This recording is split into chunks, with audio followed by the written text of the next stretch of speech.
El costo de un producto lo podemos obtener de dos maneras, esencialmente.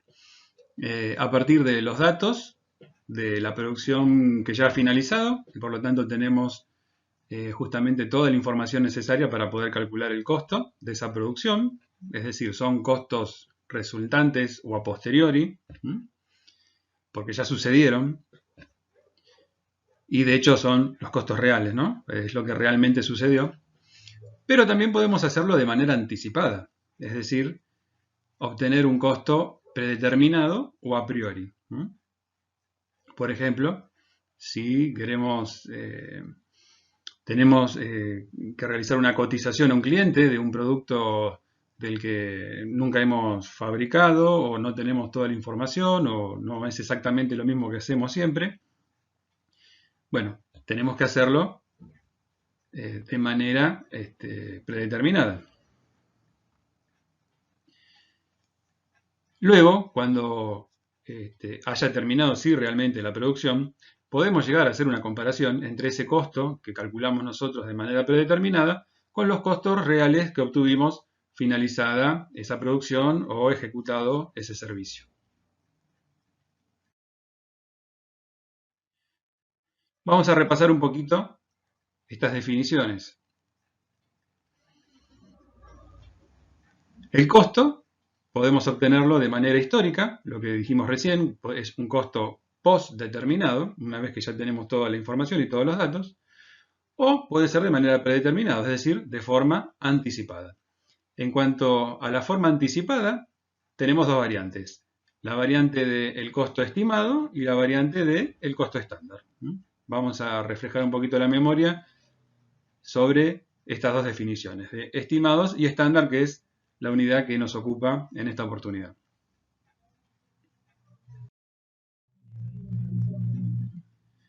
Un costo estimado lo calculamos sobre registros históricos, es decir, no es un costo real, pero lo basamos en registros históricos, en costos reales, y luego generamos algún tipo de estimación de la información de la que no disponemos, ¿no? Es decir, podemos estimar cómo puede llegar a evolucionar el costo de la materia prima, el costo de la mano de obra, durante el periodo en el que se va a ejecutar esa producción que se va a realizar en el futuro.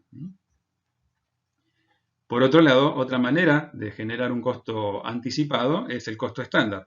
Pero acá ya nos estamos metiendo con palabras mayores, digamos, por definirlo de alguna manera, porque en la elaboración de un costo estándar realmente se está aplicando los conceptos más profundamente científicos que podemos ejecutar en cuanto a lo que es la elaboración de un costo. Es decir, sabemos o tenemos que analizar perfectamente cuál es la mejor forma de generar o de producir ese servicio o ese producto, de fabricarlo. Es decir, vamos a tener que hacer un análisis muy exhaustivo y muy técnico de, por ejemplo, qué cantidad de materia prima es necesaria, qué cantidad de mano de obra es necesaria, digamos, no estimaciones así un poquito a dedo, digamos, ¿no? Son exactas, es decir, hacer un estudio perfecto de rendimientos, de tiempos, de mermas, es decir, es un estudio muy ingenieril, muy científico de realmente cuánto se va a consumir en relación a lo que es la materia prima, la mano de obra y en cuanto a la aplicación de los costos indirectos de fabricación. Es decir, es un costo en definitiva que nos presenta la mayor eficiencia posible en la generación de ese producto o de ese servicio. ¿Cómo lo caracterizamos al costo estándar? Como decíamos, es un objetivo a alcanzar. O sea, es lo mejor que podríamos llegar a hacer, es lo mejor que podemos obtener con los mejores medios y la mejor tecnología y la mayor eficiencia posible que podemos aplicar en nuestro trabajo, tanto en lo que refiere a producción o a servicio. Entonces, ¿qué necesitamos para alcanzar esa tan alta eficiencia, digamos, ¿no? Bueno, tenemos que, por ejemplo, definir un volumen óptimo que tenemos que alcanzar. Es decir, no podemos estar en condiciones donde nos sobra o nos falta capacidad. Es decir, tenemos antes que iniciar esa producción, definir el mejor volumen óptimo que se puede alcanzar para ese producto o servicio. Analizar cuáles son las mejores materias primas posibles de aplicar para ese producto. Cuáles, bueno, obviamente, entonces de ahí elegimos cuáles son los mejores proveedores para esos productos. Cómo vamos a obtener los mayores y mejores y más eficientes rendimientos para esa materia prima. Es decir, la vamos a aprovechar al máximo, o sea, absolutamente lo máximo posible en todos los parámetros. Mano de obra, materia prima, aplicación de gastos indirectos, o sea, ocupación de planta. Analizar, como decíamos, la mano de obra necesaria, la estricta mano de obra necesaria, la eficiencia a lograr, digamos, con esos mejores costos operativos, la tecnología disponible, cuál es la mejor tecnología para producir ese producto, esa producción, y analizar los costos de estructura, es decir, de qué manera me van a afectar los costos fijos a esa producción o a ese servicio, a brindar ese servicio, de manera que no esté desaprovechando absolutamente nada de mi estructura, ¿no? O sea, a aplicar, como decíamos y reiteramos, la eficiencia a lo máximo, absolutamente máximo posible.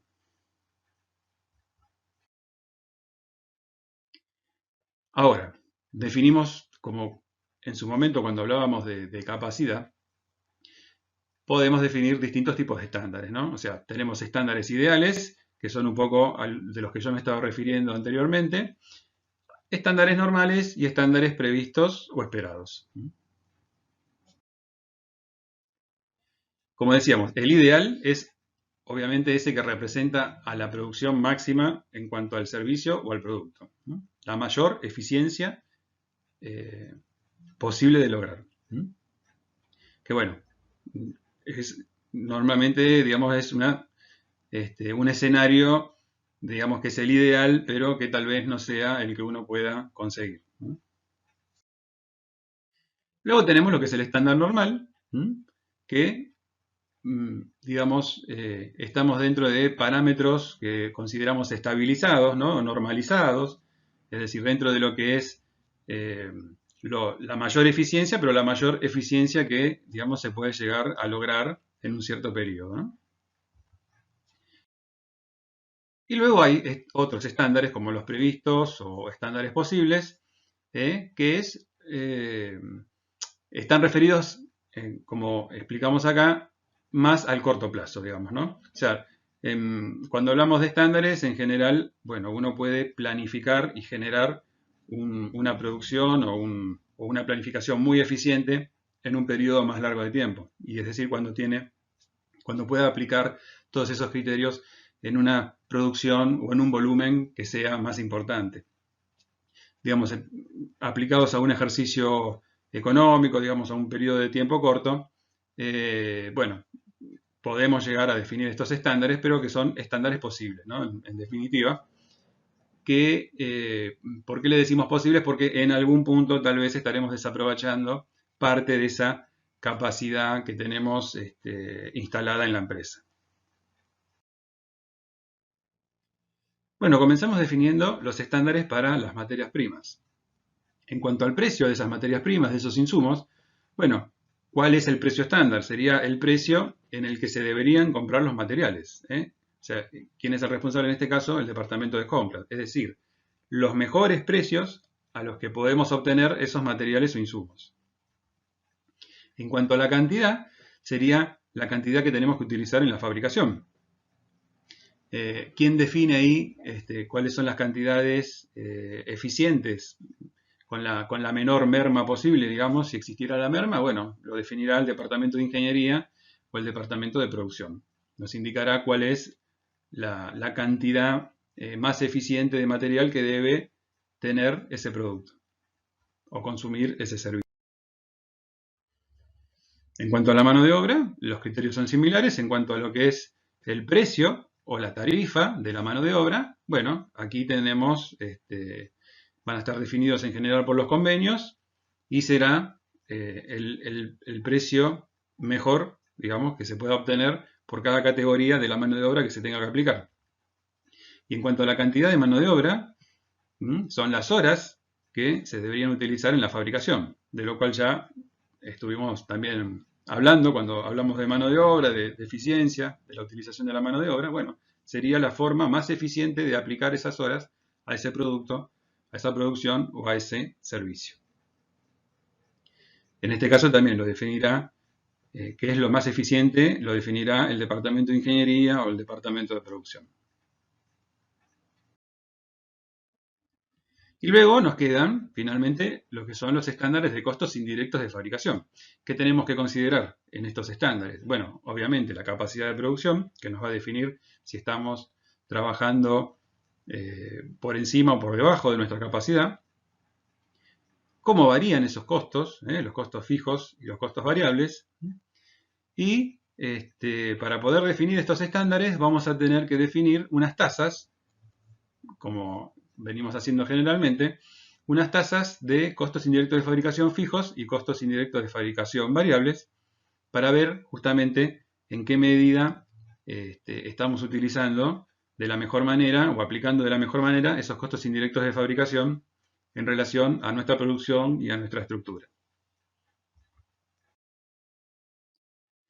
Finalmente, el costo estándar, normalmente cuando lo vean, se va a estar informando de manera unitaria. Entonces, ¿cómo obtengo el costo estándar unitario? Bueno, simplemente, digamos, el costo, por ejemplo, va a ser la suma de lo que es el costo estándar de materias primas unitario, o sea, la mejor utilización de la materia prima para una unidad del producto, más la mejor utilización de la mano de obra para una unidad de un producto, adicionando la mejor aplicación de costos indirectos de fabricación para un producto. Bueno, después, en general, si queremos obtener el costo total estándar de una producción, se multiplicará el costo unitario por el volumen total de producción. Bueno, la variación y la cuestión de adecuar el volumen. Como dijimos, previamente se presupuestó un costo, no de cualquier manera, sino con la máxima eficiencia posible, ¿no? Y este costo, con la máxima eficiencia posible, lo tengo que enfrentar contra la realidad, ¿no? ¿Para qué? Para poder identificar cómo estuve respecto de lo mejor que yo podría haber hecho. Obviamente, para poder hacer esta comparación, lo tengo que hacer considerando el mismo volumen que produje, el mismo volumen que se terminó produciendo. O sea, ¿por qué? ¿Qué queremos decir con esto? O sea, si definimos que la producción iba a ser de 10.000 toneladas, por ejemplo, y finalmente por cualquier motivo la empresa no llegó a las 10.000, sino que produjo 9.000. Bueno, la comparación entre ambos, entre el estándar y el real, no puede ser comparar una producción de 10.000 toneladas con unos costos de producción a 9.000 toneladas. ¿Bien? ¿Por qué? Porque si no, evidentemente, va a parecer que estamos ahorrando dinero, pero no es que estamos ahorrando dinero, sino que simplemente produje menos y lo lógico es entonces que gaste menos dinero. O sea que para poder hacer esa comparación, tenemos que adecuar el costo estándar y el costo real al volumen realmente producido y desde ese punto, entonces sí, podemos generar o realizar las comparaciones. Y por otro lado, bueno, tenemos que realizar una comparación por separado de lo que son las variaciones de los costos variables y las variaciones de los costos fijos. ¿Por qué este análisis, digamos, por separado, ¿no? La variación de los costos variables se puede deber a variaciones producidas en la cantidad consumida de los insumos, o también pueden ser variaciones en los precios que se han pagado por los insumos, ¿no? Como ya veníamos adelantando. Con lo cual, si hiciéramos una comparación sin hacer esta separación, en alguna medida podríamos estar mezclando las posibles causas de esas variaciones, ¿no? Entonces, si no aislamos la cuestión cantidad de la cuestión precio, si aislamos en realidad, digamos, si generamos esa separación entre las dos cuestiones, esto nos va a dar una mejor información respecto de dónde podemos analizar las mejores causas de por qué se han producido esas variaciones, que es en definitiva lo que nos interesa, ¿no? averiguar por qué se producen esas variaciones. Por otro lado, lo que son las variaciones de los costos fijos, como no están atadas al volumen, la variación de cantidad no tendría sentido. Hacer un análisis de variación de cantidad no tendría sentido justamente porque el costo fijo tiene esa inflexibilidad a la hora de determinarlos, ¿no?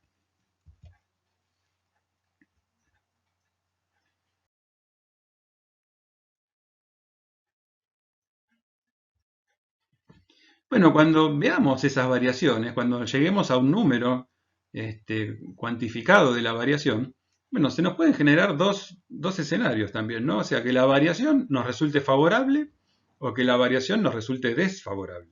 O sea, analizadas de manera aislada, estas variaciones, si fuera una variación favorable, lo que está sucediendo es que de alguna manera me están incrementando los ingresos, se me están incrementando los ingresos relativos a ese monto que yo tenía presupuestado. Y por el contrario, si la variación fuera desfavorable, es el efecto contrario, ¿no? Obviamente.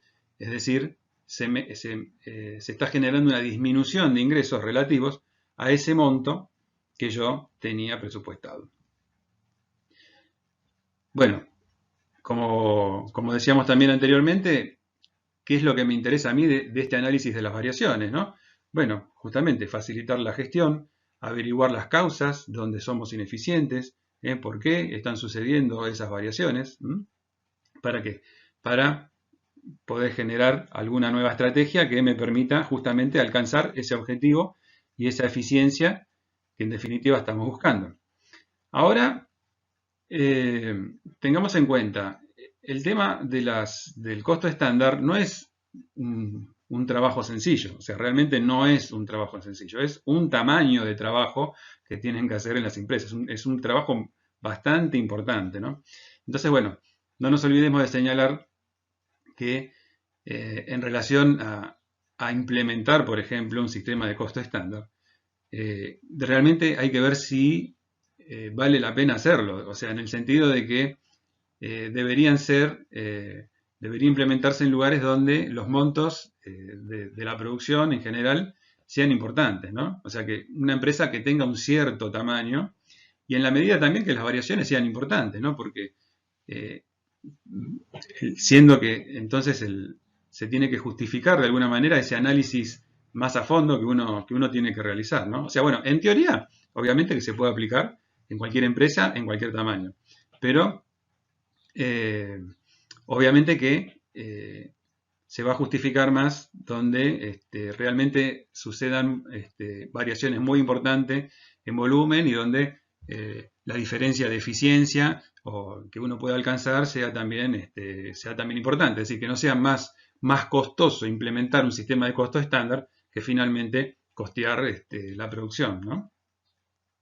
Entonces, bueno, en definitiva, un sistema de costeo estándar a lo que apunta esencialmente es a mejorar, a identificar oportunidades, oportunidades de mejora, mejoras en la eficiencia, mejoras en la información, mantener mejores herramientas para poder trabajar en todos aquellos puntos donde tenga mayores variaciones entre ese costo objetivo que yo tengo y mi costo presupuestado, ¿no? Que sería, si se quiere, ese costo ideal contra un costo real general. Vamos a hablar entonces con mayor detalle de las variaciones en cantidad, en general, tanto de materia prima como de mano de obra. Bueno, las variaciones en cantidad van a consistir en comparar el volumen que realmente se consumió de un insumo, por ejemplo, contra el volumen que yo dije que tendría que haber consumido. Obviamente, para un mismo volumen de producción, como dijimos antes. O sea, el objetivo de esta variación, ¿cuál sería? El de poder aislar la variación total del insumo para poder medir solamente el efecto en cuanto al cambio de cantidades consumidas. O sea, para poder aislarlo también del problema del costo de compra. O sea, esto en la medida en que estemos en una empresa más bien pequeña, es bastante razonable, digamos, ¿no? O sea, digamos, en cuanto a precio, si es una empresa pequeña, en general es una empresa a la que podemos denominar tomadora de precios. Entonces no tiene influencia en lo que es en lo que va a ser los precios de sus insumos, a diferencia de si es una empresa grande que sea formadora de precios, ¿no? En ese caso tal vez esas diferencias de precios no serían tan significativas. Pero bueno, aislando la cuestión de precio, ¿no? El objetivo justamente de analizar la variación de cantidad es el no engañarnos, ¿no? O sea, separar el efecto precio del efecto cantidad para poder cuantificar mejor, entonces para poder evaluar mejor la gestión, en definitiva. Ahora, bueno, esta diferencia en realidad a mí no me dice por qué se consumió de otra forma a la que estaba previsto, ¿no? Ni diferente, ni quién es el responsable de esa variación. Lo que me va a decir es que del producto X gasté más kilos de los que tendría que haber gastado. Y considerando el precio estándar, eso me va a significar un incremento de gasto de tanto dinero. Y bueno, obviamente esto me va a significar, va a resultar ser un disparador, ya que bueno, alguien en la empresa tiene que realizar un análisis, una investigación adicional para poder determinar entonces cuáles son las causas de esas variaciones en la cantidad. ¿Cuáles son algunas posibles causas, digamos, ¿no? Por ejemplo, que se hayan tenido en las materias primas desperdicios mayores dentro de los precios previstos, o por ejemplo, que se haya incorporado en un producto menos materias primas de las que dije que tenía que incorporar. En ese caso, la variación sería positiva, ¿no? O sea, porque habría un menor gasto. Puede haber problemas de calidad en el producto. Otra causa posible pueden ser las variaciones en las cantidades en el ritmo de trabajo, referido ya ahí a lo que es mano de obra.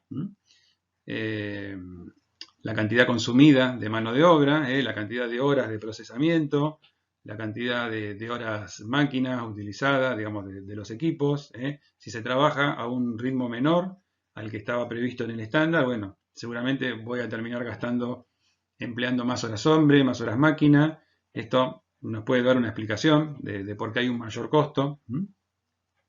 Podría ser que se estuvieran teniendo fugas o pérdidas de energía o de calor dentro del sector, ¿no? Y bueno, esto puede llegar a ser significativo en cuanto a lo que es la variación en la cantidad. Y bueno, y en definitiva, como ya venimos reiterando, la idea es poder medir esas variaciones de cantidad y esencialmente identificar las causas. Si bien el método no me da las causas, por lo menos me está dando la información de dónde están esas variaciones para que yo después pueda ir justamente investigando más profundamente de dónde provienen esas variaciones.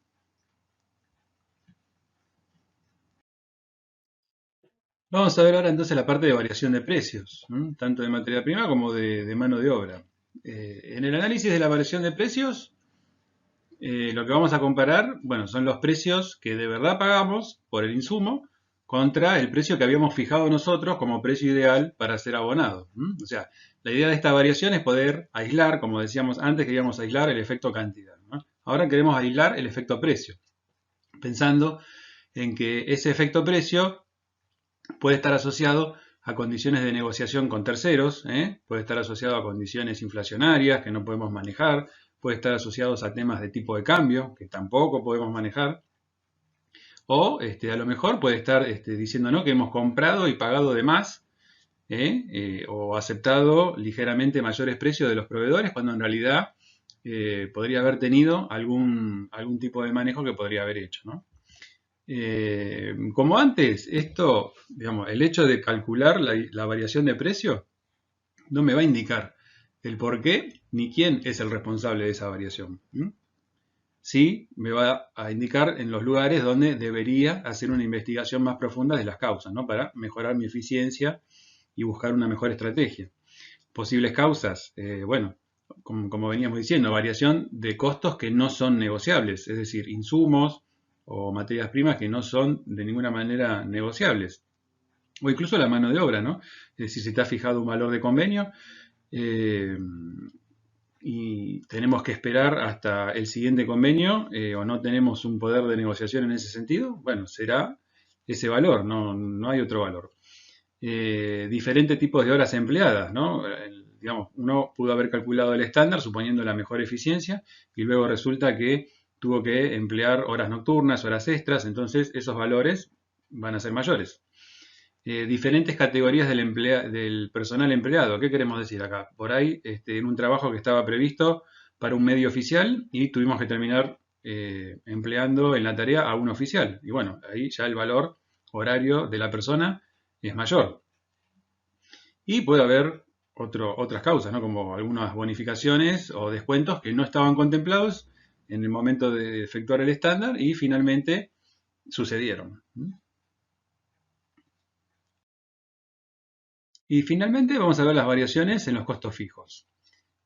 Ahora, para el caso de los costos fijos, no podemos hacer esa misma comparación que veníamos haciendo para materia prima y mano de obra, ¿no? Cantidad-precio, cantidad-precio. Es decir, los costos fijos no se definen a partir de un volumen. Los costos fijos se definen como un monto, o sea, son gastos de supervisión, gastos de alquiler, gastos de almacenamiento, gastos de control de calidad. Son gastos que en definitiva luego no tienen, una vez fijados, no tienen, o sea, están fijados en función de una capacidad obviamente, pero una vez fijados no tienen una oscilación en función del volumen. Entonces, por esto mismo, este análisis se tiene que hacer de una manera diferente, porque cuando se construyen los costos fijos se cuantifican de una manera diferente. Entonces, digamos, un primer análisis que podemos hacer es comparar, por ejemplo, qué monto se presupuestó y qué monto se tuvo en la realidad, ¿no? Lo que sería una variación de presupuesto. Y en esta comparación, digamos, no está jugando que yo haya hecho un volumen de producción mayor o menor, por decir, ¿no? Si una empresa fijó un volumen a alcanzar de 10.000 toneladas y en un determinado mes produce 9.000 toneladas, es decir, un 10% menos, esto no significa que el costo fijo tenga que bajar un 10%. Bueno, ¿por qué? Porque obviamente, porque la cuantía del gasto no está asociado a esos cambios de volumen, ¿no? A esos cambios de volumen. Entonces, digamos, si el responsable del sector gasta lo que habíamos autorizado a gastar, o sea, no es que la persona se esté equivocando, ¿no? Que tenga un comportamiento erróneo. O sea, porque a pesar de haber bajado el volumen, no significa como corolario que el costo fijo tenga que bajar, porque no está asociado al volumen. Entonces, el responsable del sector no le podemos achacar que haya hecho un mal manejo del gasto, por más que no haya bajado un 10% sus gastos fijos, ya que el volumen bajó un 10%, porque no están directamente asociados. Y por otro lado, bueno, tenemos los conceptos de subutilización o sobreutilización, digamos, ¿no? de los gastos fijos de la estructura, ¿no? A veces también lo llaman como subabsorción o sobreabsorción de los costos fijos, ¿no? Sigamos con este mismo ejemplo de la producción, un 10%, que resultó un 10% menor. Si la empresa tenía que producir 10.000 toneladas y produjo 9.000, el responsable de cada uno de esos costos fijos, como decíamos antes, digamos, no está obligado a bajar un 10%. Tampoco está obligado a subir, obviamente, ¿no? O sea, tiene un presupuesto, un monto presupuestado, y lo tendría que ejecutar. Pero bueno, si la empresa produjo un 10% menos en volumen, la empresa, ¿qué está sucediendo? Está subutilizando su capacidad productiva. Porque si la empresa tiene la posibilidad de producir 10.000 toneladas, y por algún motivo produjo 9.000, la realidad es que la empresa tiene su estructura, su planta montada, su capacidad, su estructura, para 10.000 toneladas. Y produciendo menos de 10.000 toneladas, está subutilizando su capacidad, está desperdiciando su capacidad productiva, ¿no? Por el contrario, si pudiera producir más, estaría sobreutilizando su capacidad productiva. Bueno, esto lo vamos a ver con más detalle, explicando las ecuaciones y las variaciones que estuvimos viendo. Digamos, cada una de estas variaciones obviamente que tiene su ecuación asociada, que son las que vamos a ver en las diapositivas que siguen. Aplicando el modelo de las 7 variaciones. Es decir, ¿por qué son 7 variaciones o por qué consideramos 7 variaciones? Porque tenemos 2 variaciones para materia prima, cantidad y precio, 2 variaciones para mano de obra, cantidad y precio. Y luego para los costos fijos vamos a analizar las variaciones de presupuesto, de capacidad y de eficiencia. En total tenemos ahí las 7 variaciones.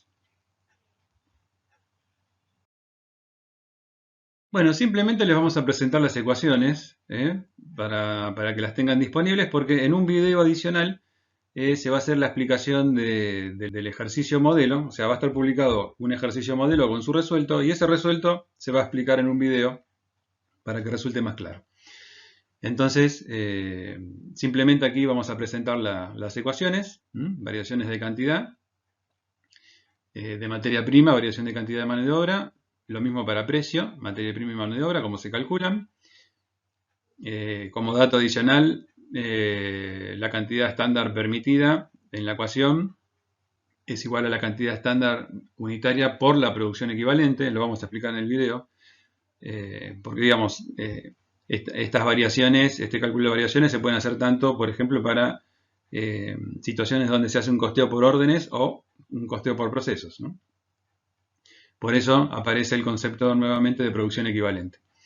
Lo mismo para las horas estándar permitidas, que pueden ser, o sea, que son iguales a la cantidad estándar de la mano de obra unitaria por su producción equivalente. Y luego, a la hora de hacer los cálculos relacionados a las variaciones en los costos fijos, bueno, como habíamos dicho, vamos a ver el modelo que observa tres tipos de variaciones en los costos indirectos, que van a ser la variación de presupuesto, la variación de capacidad y la variación de eficiencia. Cuando hablamos de cuota variable estándar, nos estamos refiriendo a una tasa, que es la tasa de costos variables sobre la capacidad. Para costos fijos lo mismo, pero con los costos fijos. Y en las otras dos ecuaciones, la tasa estándar directamente es la suma de las dos, digamos, ¿no? O sea, de la cuota variable más la cuota de costos fijos. Finalizamos así la exposición teórica de la unidad número 12 sobre costos predeterminados. Por favor, verifiquen que hay un video adicional donde se explica paso a paso cómo es la resolución de un ejercicio modelo de costeo estándar o costeo predeterminado, que es fundamental para que finalmente puedan comprender y asimilar perfectamente estos conceptos y esta unidad.